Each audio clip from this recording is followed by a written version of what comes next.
dosen.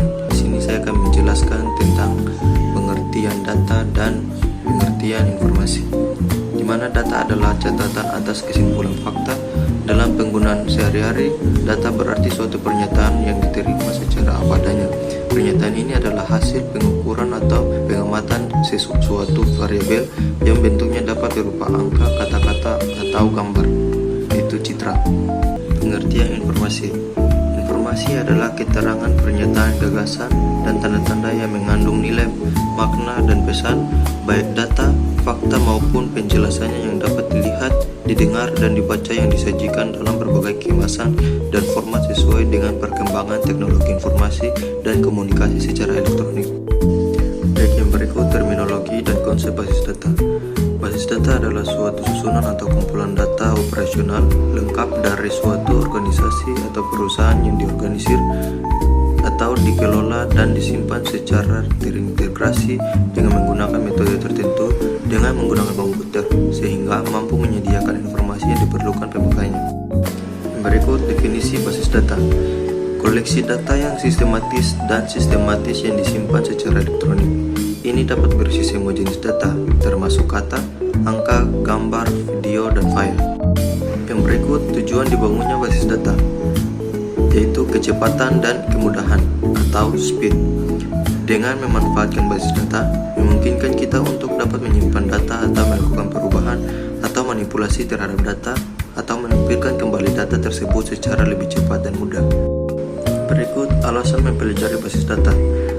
Untuk mengatur data atau mengorganisasikan data agar diperoleh kemudahan, ketepatan, dan kecepatan dalam pengambilan keputusan kembali. Yang berikut operasi dasar pembuatan basis data. Yang pertama, create database. Membuat basis data di mana membuat lemari dokumen baru dan tempat penyimpanan bisa dilakukan. Yang kedua, drop database adalah penghapusan basis data, yaitu identik dengan perusakan lemari arsip sekaligus beserta isinya jika ada.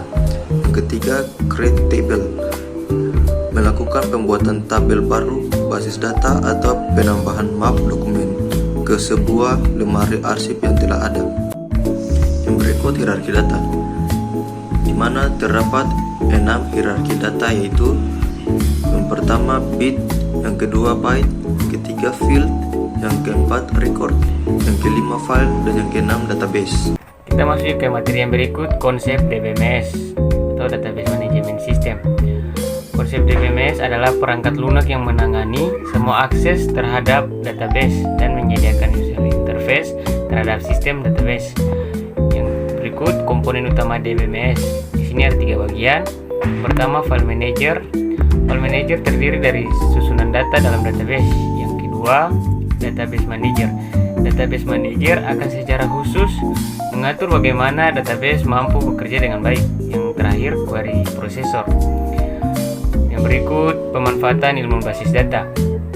Beberapa manfaat diantaranya yaitu memudahkan pengolahan data, keakuratan data, meningkatkan produktivitas, pengamatan biaya, dan sebagai pengambilan keputusan yang baik dan membantu dalam menjaga keamanan data. Yang berikut big data.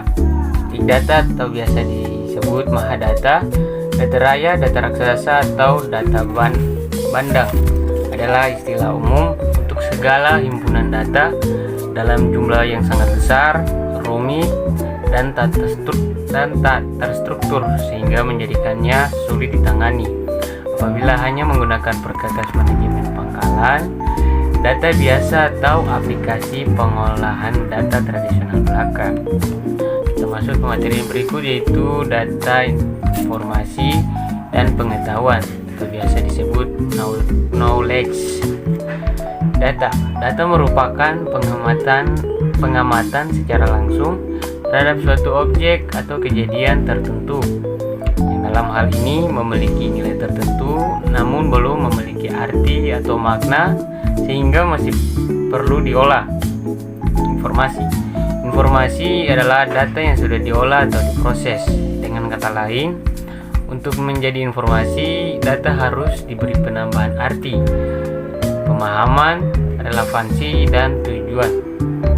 Pengetahuan atau knowledge adalah fakta, informasi, dan keterampilan yang didapat dari seseorang melalui pengalaman atau pendidikan, pengertian teoritis atau praktis dari sebuah subjek untuk menjadi pengetahuan.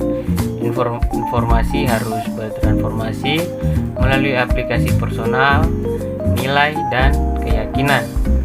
Berikut knowledge management system merupakan sistem yang digunakan untuk mencapai tujuan knowledge management yang telah ditetapkan oleh organisasi atau perusahaan.